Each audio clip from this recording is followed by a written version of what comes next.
We have to talk about Matt LaFleur and the Green Bay Packers, who just lost to their division rival, the Chicago Bears, in the NFC wildcard game. They lost this matchup 31-27. But here's the kicker. They had the Bears down 21-3 in this game. They were dominating Chicago in the first and the second quarter. Coach LaFleur had a great game plan. The route concepts were beautiful. They got the football to Romeo Doubs, the same to Christian Watson. They were eating up this defense. And Jordan Love was locked in. He had 4 passing touchdowns in this game, 0 interceptions, 24 of 46. Romeo Doubs had 124 receiving yards, 1 receiving touchdown. Jaden Reed was phenomenal in the first half, and the same with Christian Watson, and even Matthew Golden in the second half. He did not have a receiving touchdown in the regular season. Comes over to the postseason, has a beautiful play that went for 36 yards. 84 receiving yards on the day. Now, it would have been 24-3 entering the third quarter, and that could have helped you win this matchup, but Brandon McManus, he missed the field goal. So instead of being 24-3, it was 21-3. And before we get into Brandon McManus here, I want to have an in-depth conversation with Matt LaFleur. The fact that you lost this game and you're up 21-3 and you have full momentum, it doesn't all go down to just one person because it is a team game. On the offensive end, the execution was not there. You had some big time drops in the fourth quarter with Jaden Reed and the same with Romeo Doubs. That's not on Coach LaFleur. That's on the players. You did have some missed throws with Jordan Love. The offensive line protection was not the same. But the game management was not there. And we have seen this a lot with Coach LaFleur in the regular season. And we've seen this a lot over the postseason as well. In the last 3 years, this team is 1-2 as a 7th seed in the NFC. With a quarterback that you drafted in the first round in Jordan Love, that's not good enough. Jordan Love, up to this point in his career, he's 1-3 in the postseason, and yet he's had some pretty damn good games. Like this game today against the Chicago Bears. Whenever your quarterback has 4 passing touchdowns, you should find a way to win as a coach. I know the injury with Micah Parsons, but you were still dominant in this game in the first half. Just carry that over into the second half here. They are 1-5 in their last 6 playoff games with Coach LaFleur being the head coach. Since 2019, 3-6 in the postseason. They've reached their ceiling with him. It's a similar situation with the Baltimore Ravens and Coach Harbaugh. This team blows a lot of leads, and it doesn't get the attention that it deserves. They lost the last 5 games, including the game that they lost today against the Bears. This is a talented roster with and without Michael Parsons. I know that he's one of the best defensive players in the game. That's why you traded 2 first-round picks to bring him in. The Green Bay Packers view this as a Super Bowl year. Their defense hasn't been the same without Michael Parsons. And your defense is going to take a step back when you miss your best defensive player due to an ACL injury. But the defense has come up with some clutch stops. But the offense here has not been consistent with Matt LaFleur as a head coach and the main offensive play caller. When he had Aaron Rodgers as a quarterback, Aaron Rodgers had those great moments to cancel out of certain plays at the line of scrimmage, to audible out of certain looks. Aaron Rodgers, Hall of Fame talent, one of the best quarterbacks of all time.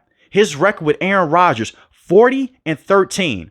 3 13-win seasons. 13-3 in year 1, 13-3 in year 2, 13-4 in year 3. Since Jordan Love has been the starting quarterback with Coach LaFleur, and this is the quarterback that he selected in the first round, it's the Green Bay Packers way. Whenever they have a veteran quarterback, they feel like he's getting too older, and eventually they're going to move off of him. They did this with Brett Favre. They drafted Aaron Rodgers, sit on the bench for a year or 2, then we put you in. But this is his guy. His record, the last 4 years, 37, 30, and 1. That is what Coach LaFleur is. 0-3 in the playoffs last 4 years. So you tell me what Coach LaFleur is with the Green Bay Packers. And I get it. It's one of those situations you may say where you're overreacting. They cannot win a Super Bowl with him being the head coach. He's stuck in his ways. Look at what happened in the regular season. They lost to the Cleveland Browns. I get it. The offensive line is banged up. They're dealing with injuries. You know who else has dealt with injuries this season? Kyle Shanahan and the 49ers. Look at them in the regular season. We've had a lot of teams deal with injuries. They find a way to come out on top when they have their starting quarterback. But they lost this game 13-10. Against the Carolina Panthers, they were a huge favorite in this game. They lost this game 16-13. Against the Denver Broncos, you lost this matchup 34-26. Jordan Love had 2 interceptions in this game, 1 passing touchdown. Against Chicago in the regular season, the game did go to overtime. You had the situation with Jordan Love, he goes down with a concussion. Malik Willis comes in, he played pretty damn good. But it comes down to onside kick. Romeo Doubs could not secure the football. You give the Bears another chance. Then you had the fumble snap with Malik Willis and the center. A lot of that is not on Coach LaFleur, but he's not managing the game in the second half when they're up big. When they're up on the Chicago Bears, when they're up in certain situations. Look at what happened against the Baltimore Ravens. They ran the football down their throat. Derrick Henry had the best game of his career against his defense. And it does come down to Jeff Hafley as well. But we've seen Jeff Hafley have more good moments than bad moments this season compared to Coach LaFleur. Every single year in the postseason, Coach LaFleur has let this team down. Now let's get into the game here against Chicago Bears. He wasted not 1, but 2 timeouts. And you still got to delay a game in the fourth quarter because you could not get the play in. You have Jordan Love squeezing down on his helmet. He's trying to hear the play call. He's looking over to the sideline. Coach LaFleur calls a timeout. And they still did not have the play ready. You took the football out of Jordan Love's hand in the second half. And you tried to feed Josh Jacobs when in the first half, Jordan Love was cooking the entire time. You went away from the passing concepts that you had in the first half. In the second half, you completely blew it up. Similar to what happened in the regular season against the Philadelphia Eagles. He was so predictable in this game against the Philadelphia Eagles. You have the defensive tackle pointing inside zone right here. He's yelling it inside zone right here. Everyone shifts over. They stop the inside zone play. They ran a counter play in this game with Josh Jacobs. You can see the linebacker. He's pointing at the ground. They're coming my way. I need slide over. They're coming my way. And they stopped the play. The offensive line protection wasn't the same. The passing concepts weren't the same either. You completely had a complete meltdown in the fourth quarter. But burning those 2 timeouts to still get a delay a game, that's on coaching. That's not on the players here. For you to get that play call in. You should have had this ready, but it should have never got down to this point. Another situation with Coach LaFleur, because what a lot of people are going to say, they're going to say, well, McManus lost us the game. He missed a field goal. He missed the extra point. He had another situation on special teams. He lost us the football game. And that is true. I completely agree with you. Brandon McManus should not be on this roster. They should leave him in Chicago. But he struggled in the regular season. He had some horrible moments in the regular season, not just bad moments, some terrible moments. And you stuck with him as a kicker. That's a coaching decision because you're comfortable.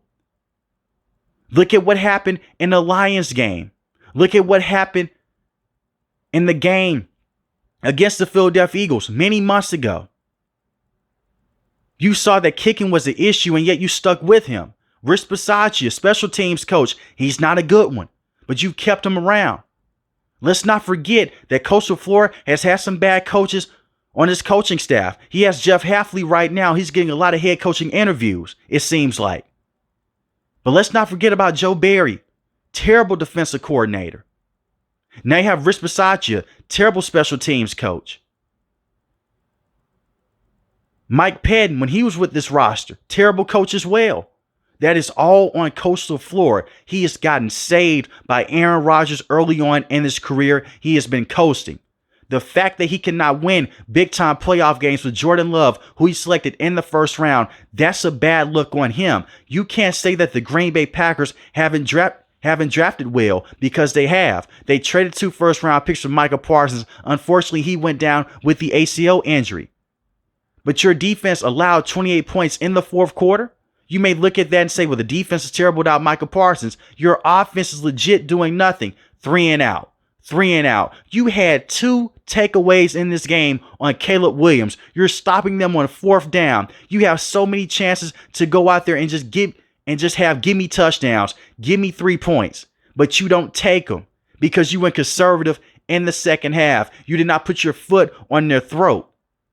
And that is what lost you the game. It's not all on Coastal Flora here. The players have to be held accountable. Offensive line blocking hasn't been there. Jordan Love missing passes in the fourth quarter. The same with the wide receivers. Romeo Dobbs dropping the pass. And the same with Jaden Reed. But at the end of the day, if you are the right head coach, you make the right adjustments, you're going to win this football game. Imagine if Ben Johnson was the head coach with the Packers and they were up 21-3. This game will be over with in the third quarter. Look at what he did against the Philadelphia Eagles. He never let up against them. We have seen them blow too many leads with Matt LaFleur as a head coach. It was a report that came out that regardless of what happened in this game, that Coastal Flora was going to be safe with the Green Bay Packers. Cancel that out right now. Move off of this, man. You've reached your ceiling. You have a lot of good head coaches right now that are free agents. Kevin Stefanski is one of them. John Harbaugh is another one of them. But I don't want to see a situation with Green Bay. They lock in with Matt LaFleur and they stay stuck in place. Move off of this coach. And you have Jeff Hafley, who is viewed as a top defensive coordinator in the NFL. Maybe you make him your defensive head coach and you see what you can do with him. Hard-nosed head coach. He's more about discipline. Look at the penalties on the defensive end compared to the offensive end this year. But the fact that Coastal Flora is 3-7 in the postseason says everything about him. He did not inherit a terrible roster. It was a very good roster. And he has not been able to push them to the next level. If people are going to have the same energy with other head coaches in the NFL, they have to have the energy here with Matt LaFleur, who has underachieved. He can go work elsewhere. With the Tennessee Titans, he can be a head coach with that organization. The Atlanta Falcons, they'll love to have him. We have a lot of jobs that are open right now, and this job should be open within the next couple of days. He's simply not good enough. And the misusage of Matthew Golden in the regular season is just ridiculous. You spent a first-round pick on Matthew Golden. He had 29 catches, 361 receiving yards. Now, some of that is on him. But we've seen so many games, they don't even target him. They don't even give him the football. Sure, Jordan Love has missed some passes with Matthew Golden in the Washington Commanders game. He was wide open Thursday Night Football. He missed him. But I'm just looking at so many situations. Tonight, you got him the football. Look at what he did. He was able to come away with a receiving touchdown, a beautiful play. He doesn't have the same play calls that he had with Aaron Rodgers. And I wonder why. Because Aaron Rodgers came from a different system with Mike McCarthy. And he was able to have control of this offense at the line of scrimmage, something that Jordan Love doesn't have. The offensive line, they need work in the interior. And defensively here, a healthy Micah Parsons, you're going to be set regardless. With him and Rashawn Gary, that's a very good 1-2 punch. And the secondary, they need a lot of help with the cornerbacks because Keyshawn Nixon in the second half, he was terrible. And the same with Carrington Valentine. Xavier McKinney is one of the best safeties that you can have in the NFL from last season and from this season. But Coastal Flora, he's done the best that he could do with this roster. But he's not an elite level head coach. Let's stop this. You had those winning seasons, those amazing seasons with Aaron Rodgers, but you've been able to just barely skate by with Jordan Love.